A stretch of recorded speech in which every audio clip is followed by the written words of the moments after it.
Olá, pessoal, sejam bem-vindos à disciplina de Equipamentos e Processos 2. Hoje nós vamos para a aula 7, continuando aqui trocadores de calor, e vamos ver então tubo duplo e serpentina.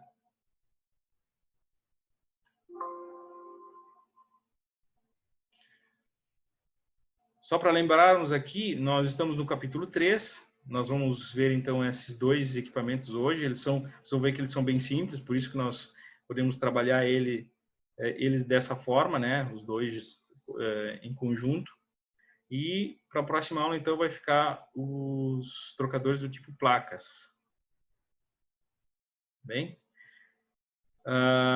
Em definição, esse trocador de calor tubo duplo ou duplo tubo, né, pode ser encontrado das duas formas na literatura. Eles são compostos por dois tubos concêntricos, ou seja, um dentro do outro, e eles estão, o centro, o eixo deles é o mesmo, né? Então, existe uma distância igual do interno em relação ao externo, em relação às paredes, claro. Então, eles são geralmente dois trechos retos e depois, na extremidade, tem uma curva de retorno do fluido que passa no tubo interno. Bom, então, o funcionamento. São dois fluidos, né, que eu tenho que fazer uma troca térmica. Um no tubo externo, então dá para ver a diferença do diâmetro desse tubo aqui para esse aqui. Esse aqui é o tubo que passa lá internamente. Então, o tubo externo, a água passa de que forma? Ela entra aqui embaixo, né, nesse tipo construtivo. Pode ser que eu tenha uma outra forma de passagem de fluido em relação a esse aqui. Mas esse aqui está bem interessante para ver, né? O fluido entra aqui, o fluido do tubo externo, ele entra aqui, ele sempre entra de forma radial, ou seja, no sentido do raio do tubo. Então, ele entra e percorre todo o tubo externo, né? Por fora do tubo interno. Então, o tubo interno eu vou entrar por aqui. Isso vai depender se ele vai ser de deslocamento paralelo, né? Ou se ele vai ser contracorrente. Se ele for contracorrente, então ele vai entrar aqui em cima, né? E vai sair lá embaixo. Bom, mas continuando, nós entramos aqui com o fluido do lado do tubo externo. Ele vai percorrer todo o tubo e vocês podem ver que lá no final tem um tubo, né? Flangeado. Então eu tenho, vou ter a conexão desse tubo externo com aquele tubo externo, tá? Então o fluido vai passar para o outro lado, né? Para o outro tubo, retorna e aí depois ele vai fazer no sentido vertical. Na grande maioria das vezes, essas conexões são dessa forma, tá? De um lado elas são horizontais e do outro é vertical. Claro que isso vai depender do número de tubos que eu tenho. Aqui eu tenho 2 tubos lado a lado. Se eu tiver 3, eu vou ter necessariamente trocas verticais e horizontais na mesma extremidade. Mas enfim, aqui ó, ele passa na horizontal, se desloca até o final do tubo externo e sobe na vertical. Vai até o final do tubo, passa na horizontal e assim por diante, tá? Passa, vai lá no final, retorna, vertical, horizontal e sai. Bom, então, se eu quiser aumentar isso aqui, eu aumento, né? É só eu fazer mais um suporte aqui e ir subindo, né? Posso subindo. Eu quero colocar para a lateral. Eu posso colocar para a lateral também, que é o caso aqui. Eu posso ainda colocar aqui e seguir mais digamos assim, mais uma quantidade desses tubos, tanto para cima, né, quanto para a lateral. Bom, então esse tipo de equipamento aqui eu consigo ter uma ampliação, eu consigo ampliar, né? Eu quero trocar mais calor agora, porque, sei lá, aumentou minha empresa, eu preciso de mais temperatura, né? Ou tenho que fazer mais refrigeração, eu vou utilizar esse tipo de equipamento porque eu sei que ele pode ser ampliado, né? E o fluido que escoa no sentido contrário, né? Se ele for contra a corrente, né? Se ele for paralelo, eu falei para vocês que ele vai entrar aqui. Ele vai entrar nesse ponto aqui, se ele for contra a corrente. Então, ele vai entrar aqui, vai até o final, passa pela curvatura, tem uma curvatura lá, como se fosse essa aqui, só que ela está na horizontal. E aí depois ele vem para esse tubo, né? Aqui tem um flange que está conectado ao tubo interno lá. Ele é conduzido para o tubo de baixo, tubo interno, né? Aqui de baixo. E aí vai até o final, passa pela curvatura externa, pela horizontal, retorna e assim por diante até sair aqui na cabeceira do último tubo. Tá? Esse sendo um fluxo, então, contracorrente. Esse aqui é se não é o mais simples, é um dos mais simples trocadores de calor. E principalmente porque um dos maiores problemas que se tem com o trocador de calor é manutenção. Né? Então, esse aqui é muito fácil fazer manutenção. Simplesmente eu removo esses flanges aqui e eu consigo fazer a limpeza dele tranquilamente. Né? A montagem dele também é simples. Né? Então, fabricação, montagem e manutenção são bem simples de serem executadas. Só que ele não é para grandes aplicações. Né? Nós vamos ver depois as vantagens e as desvantagens de cada um. Ele possui poucos componentes. É o que vocês viram aí no funcionamento, é o que é um equipamento desses. Né? Então, ele possui um tubo externo, né? Que é esse tubo aqui, que ele vem só até aqui. Ele sempre tem tamanho menor que o tubo interno. O tubo interno ele continua, né? Faz a curvatura por fora. E o tubo externo não, ele se conecta antes dele, antes do flange, né? Onde é conectado o tubo interno. Ele geralmente é liso, esse tubo, né? E ele tem uma sanfona aqui, né? Que é para expansão. Para que serve essa expansão? Conforme ele aumenta ou diminui a temperatura, se tu deixasse ele rígido, o que ele ia fazer? Se ele tivesse que aumentar a temperatura, né, por causa da troca térmica, ele forçaria essas conexões aqui, tá? Forçaria essa união. Então, poderia ter vazamentos, poderia começar fissuras, trincas. Então, seria um grande problema. Então, é feito esse tipo de elemento aqui no tubo externo para que ele possa ter essa expansão e contração em relação à troca térmica. Né? Porque geralmente o fluido que passa internamente é o quente, certo? Então, o externo é que vai ganhar essa temperatura, né? A troca térmica vai ser feita sempre do quente para o frio. Então, teria problemas se não tivesse essas expansões aqui, junta de expansão, teria esse problema. Mas é como se fosse uma sanfona, né? Se ele começa a dilatar, aumentar a temperatura, ele vai apertar essa sanfona. Se ele começar a diminuir a temperatura, ele vai espichar ela, né?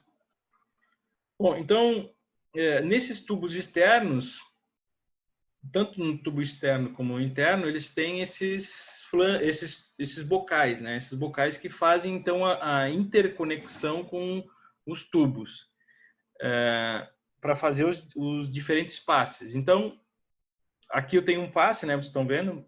Desse lado aqui, como eu falei, são todos os passes verticais. Então, eu tenho um passe vertical aqui, tenho uma conexão aqui, ó, na parte de baixo, e depois tem uma outra conexão aqui e, por fim, essa aqui. Então, tem os bocais, né, que são soldados nesses tubos externos de forma radial, né, para que seja, então, fixado um flange, e esse flange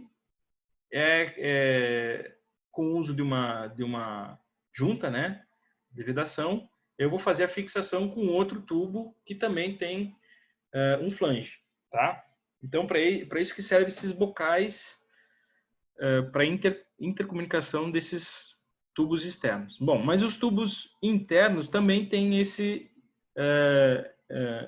componente, né? Que é o quê? Que é o flange, né? Então, o tubo interno ele é flangeado e depois tem essa curvatura aqui, né? São duas curvas e uma seção reta que vai fazer a interconexão com o tubo interno. Aqui é na vertical, né? E lá da outra extremidade é na horizontal. O tubo interno, ele tem, ele pode ser também liso, mas na grande maioria das vezes ele é corrugado. E esse corrugado, o que ele faz? Ele faz, ele proporciona um escoamento turbulento, né? Então ele faz com que todas as partículas do fluido se movimentem e entrem em contato com a parede. No caso de um escoamento laminar, né, ou linear, ele só o que está mais próximo à borda é que vai fazer essa troca térmica. Então, os fluidos mais próximos do centro não vão fazer essa troca térmica. Então, eles tem que ser feita uma mistura. Então, por isso que são utilizados esses tubos corrugados. Então, dá para ver aqui, ó, a expansão, né? Como se fosse uma gaita, né? E ele vai dilatando. Então, as extremidades elas ficam paradas. O que se mexe é o meio do tubo, né? É essa parte aqui, que ora se expande, né? Ora se contrai, ora se estica, né? Mas o tubo, né? As duas extremidades continuam da mesma forma. O que entra em ação, então, é essa expansão aqui. Então, também são flageadas para os próximos passes, né? Então, o tubo interno é bem dessa forma aqui. Vocês podem ver aqui onde acaba, né? Onde termina o tubo externo, né? Ele é soldado no tubo interno aqui. Então, por isso que não pode ter variação, né? Não pode ter aumento de tamanho do tubo externo. Por isso que eles são, então, tem essa expansão aqui no tubo externo. Quais são as principais vantagens desse tipo de equipamento? Eles são fáceis de construir, fáceis de montar, podem ser ampliados, né? É só colocar outros tubos e conectando com os flanges. Facilidade de manutenção, né? Eu só tiro os flanges aqui, eu tenho acesso, então, né? Se eu tirar essa parte da curvatura aqui, com o flange eu tenho acesso ao tubo interno, então consigo trabalhar, fazer limpeza, verificar se tem vazamento. Então, eu tirando esses flanges, eu tenho acesso para a limpeza. Eles operam com fluidos viscosos, porque como ele tem um diâmetro grande, o tubo interno, eu consigo fazer com que esse fluido percorra, né, o tubo interno sem ter entupimentos, tá? Eles são compactos, ou seja, eu posso fazer um equipamento do tamanho que eu quiser, ele pode ser menor. Trabalho em fluxo paralelo contra a corrente, isso vai depender da eficiência que eu quero. Mas, como desvantagens, o que eu tenho? Eu tenho uma baixa eficiência, ou seja, como a área dele, os dois tubos são grandes, a eficiência diminui muito. Você tem que imaginar, tipo assim, vocês devem lembrar da caldeira Cornualha, que nós tínhamos visto lá na segunda, se não me engano, na segunda aula.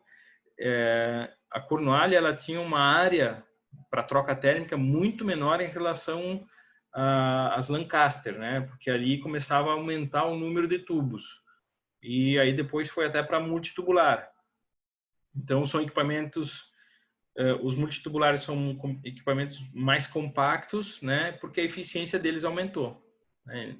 Mas aí vocês vão perguntar para mim, tá, professor, mas por que eu vou comprar esse tipo de equipamento se a minha eficiência é menor? Bom, ele tem outras vantagens que nós já vimos, né? Que dependendo do que é a minha necessidade, eu não consigo utilizar outro equipamento a não ser esse aqui. tá bem? Então, ele vai ter uma menor área de troca térmica e, consequentemente, se tu relacionar, né, com área para troca térmica, né, esse equipamento ele vai ser mais caro, né? Então, vocês devem pensar assim, tá, mas eles são compactos aqui. Sim, eles são compactos porque eu consigo colocar muito tubo, né, num espaço pequeno. Mas eles não vão ter a mesma eficiência que um do tipo serpentina, que nós vamos ver agora a seguir, ou do mesmo tamanho que um trocador de calor do tipo casque-tubos, que nós também já vimos, né? Então, eu consigo fazer esse equipamento ser bem compacto, diferentemente de um trocador de calor do tipo casque-tubos, né? Que eu preciso de uma área maior, né? De um espaço maior para construir esse equipamento. Então, em relação à troca térmica por metro quadrado, esses equipamentos aqui vão ser mais caros porque eu tenho que ter muito mais espaço e muito mais equipamento para fazer o mesmo efeito, tá bem? Então, as serpentinas, né? Vocês viram que o equipamento é bem simples, né? Claro que ele tem acoplado junto um bombeamento, ele tem válvulas, mas isso aí vocês já viram em outras disciplinas, tá bem? Quanto ao trocador de calor tipo serpentina, ele também é bem simples, né? O seu funcionamento e a sua construção.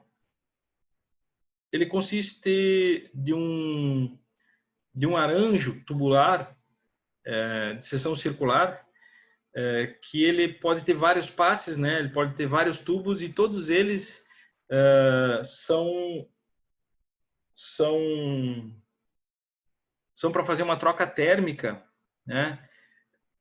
Onde eu tenho um aumento bem considerável da área em relação ao tipo de trocador do tubo duplo que nós recém vimos. Então, olha o tamanho desse equipamento em relação a esse aqui. Esse aqui ele vai ter, com certeza, uma troca térmica mais eficiente do que esse aqui. Por quê? Porque a área que eu tenho de contato para fazer troca térmica nesse equipamento aqui é muito maior, tá?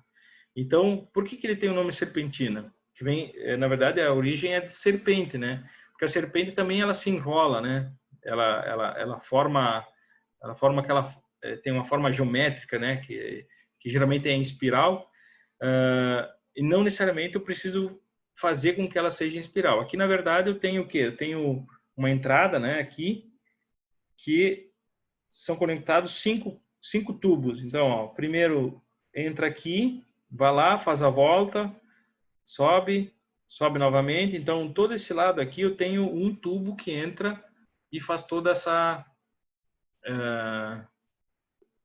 todo esse caminho. Então, eu tenho muita área para ser feita a troca térmica, tá bem? Então, depois lá tem o segundo, o terceiro, né? São os 5 que eles são para ser feito isso aqui, para ser feito todo esse conjunto, né? Esse arranjo de tubos para ser feita a troca térmica.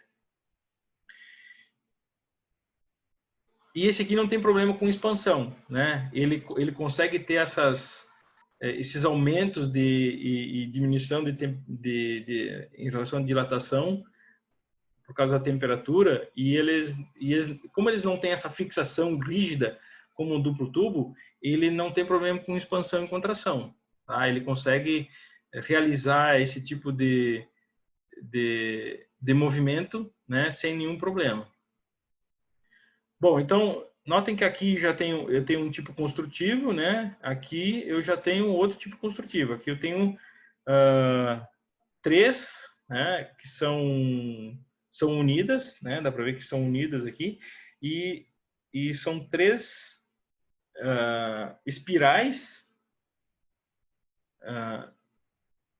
três espirais helicoidais, uma dentro da outra, né? Então, conforme eu tenho um número maior de espirais e um número maior de comprimento de tubo, maior vai ser a minha troca térmica, né? Maior vai ser a minha eficiência.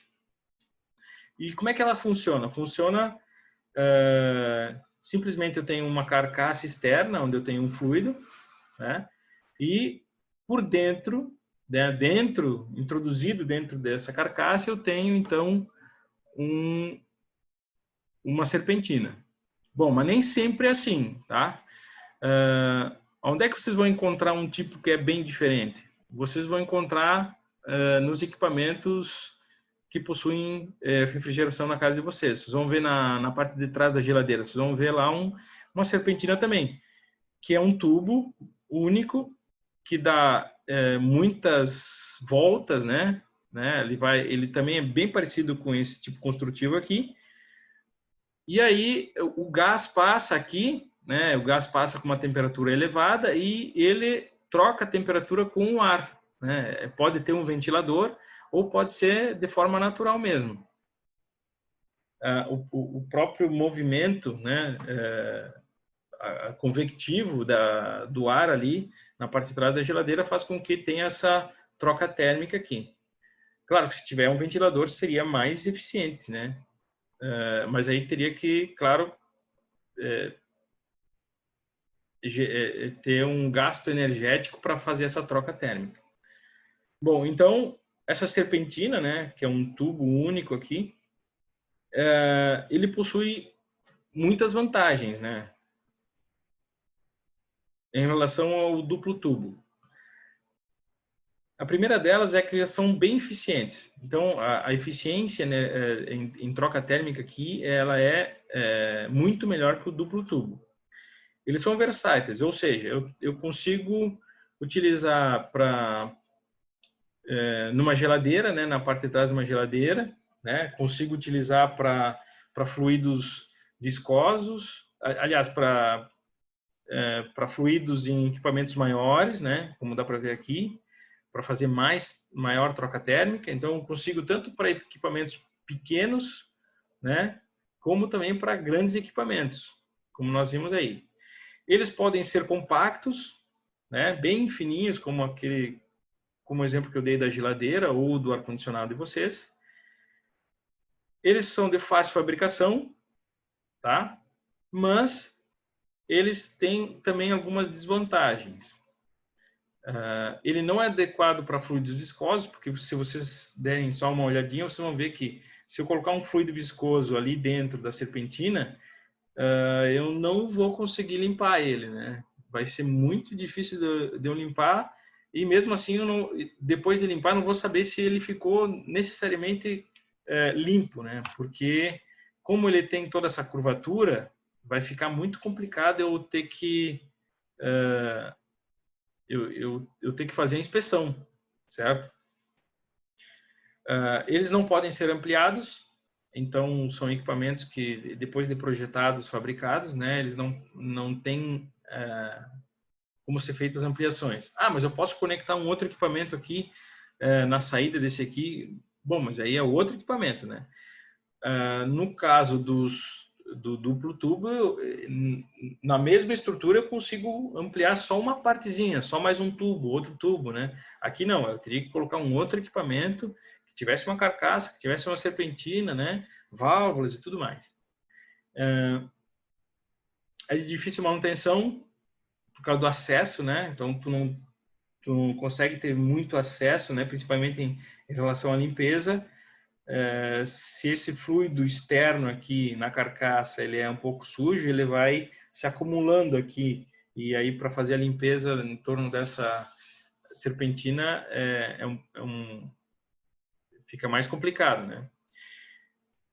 E tem um alto custo de aquisição em relação ao duplo tubo, tá? Mas claro, a eficiência dele é maior. Então não é que um seja melhor que o outro. Um tem vantagens, né, e desvantagens, e isso vai depender da necessidade do cliente para ver, ou da empresa, enfim, que vocês vão trabalhar. para que o trocador de calor seja mais adequado às necessidades de cada processo. Tá bem? Então, hoje a aula foi mais rapidinha, porque os equipamentos tubulares, né, trocadores de calor do tipo tubulares, eram esses aqui. Eu não queria misturar com os de placas, então deixei uma aula, que é a próxima aula, só com os trocadores de calor do tipo placas. Tá bem? Espero vocês, então, na próxima.